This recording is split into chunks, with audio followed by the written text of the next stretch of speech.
مولاي صل وسلم دائما أبدا على حبيبك خير الخلق كلهم.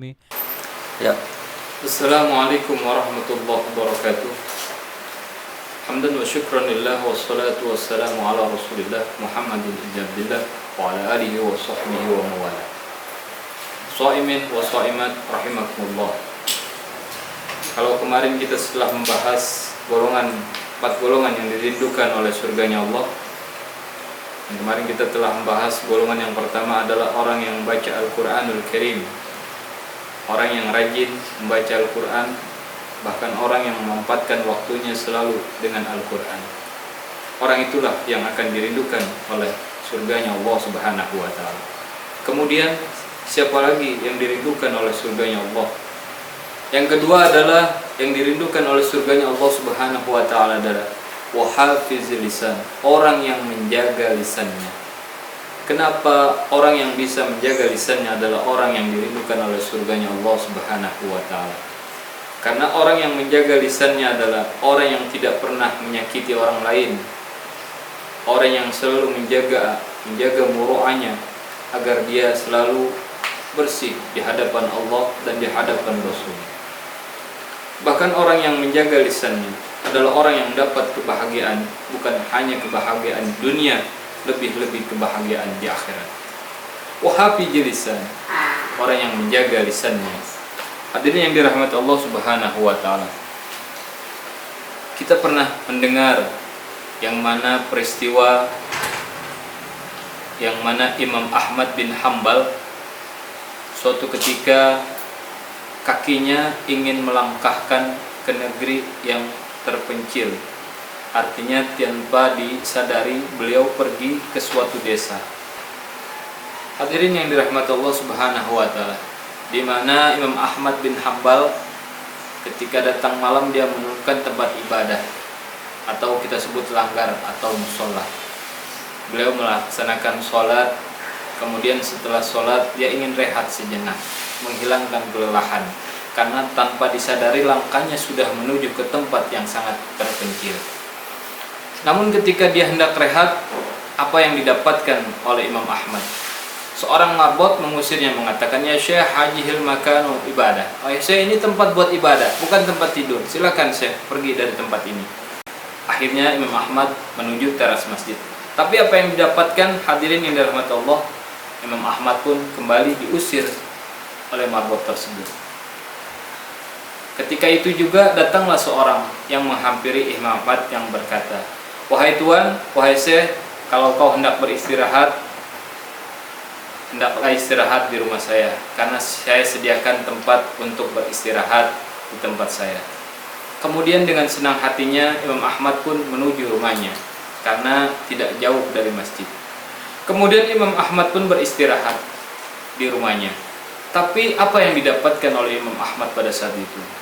Imam Ahmad menemukan orang ini selalu mengucapkan lisannya dengan kalimat-kalimat thayyibah. Astaghfirullahaladzim, subhanallah, walhamdulillah, wa la ilaha illallah, wallahu akbar.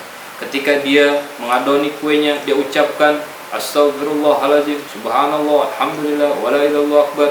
Ketika dia mengolah adonannya dan membuatkan adonannya, dimasukin kuenya ke dalam tungku, dirapikan kuenya, selalu dia mengucapkan kalimat-kalimat thayyibah, kalimat istighfar, kalimat astaghfirullahaladzim. Bahkan tidak henti-hentinya ucapan selalu keluar dari pedagang roti ini. Akhirnya pun Imam Ahmad memberanikan diri bertanya kepadanya, "Wahai Tuan, sudah berapa lama Anda mengucapkan seperti ini, melafazkan kalimat ini?" Kemudian pedagang kue ini, roti ini berkata, "Saya tidak menghitungnya bacaan ini, bahkan sudah lama saya ucapkan." "Kemudian apa yang kau dapatkan kau mengucapkan kalimat tersebut?" Beliau mengatakan, "Apa yang aku inginkan Allah selalu kabulkan, dan Allah selalu memberikan apa yang aku inginkan." Jadi ketika orang itu meminta, dia ingin berhaji, kemudian bisa berangkat haji. Dia ingin memiliki suatu keinginan, diberikan Allah. Tapi dia mengatakan, ada satu permintaan yang belum terlaksana dari niat saya, dari hajat saya. Apa itu Tuhan? Saya ingin sekali bertemu dengan Imam Ahmad bin Hanbal. Inilah hadirin yang dirahmati Allah Subhanahu wa Ta'ala. Ternyata Imam Ahmad melangkahkan kakinya dengan izin Allah. Dia hanya harus berjumpa dengan seorang pedagang roti. Dengan perasaan senang, pedagang roti pun berkata, "Tuhan siapa? Kalau Anda tahu saya adalah Imam Ahmad bin Hanbal." Kemudian dia berpelukan. Betapa indahnya pertemuan tersebut. Hadirin yang dirahmati Allah, hikmah yang kita bisa ambil adalah wahafizil lisan. Bukan cuma kita mendapatkan keuntungan di dunia, bahkan lebih-lebih kita mendapatkan keuntungan di akhirat nanti. Bahkan surga pun merindukan orang yang selalu menjaga lisannya. Pesan dari saya, jaga lisan kita, karena lisan inilah yang akan membawa kita menuju surga dan menuju nerakanya Allah. Apa yang kita inginkan dari diri kita? Kalau bukan dari sekarang, kita jaga lisan kita. Mudah-mudahan dengan kalimat kita menjaga lisan kita, kita dirindukan oleh surganya Allah Subhanahu wa Ta'ala. Wassalamualaikum warahmatullahi wabarakatuh. مولاي صل وسلم دائما أبدا الله الله على حبيبك خير خلق كلهم مولاي صل وسلم دائما أبدا الله الله على حبيبك خير خلق كلهم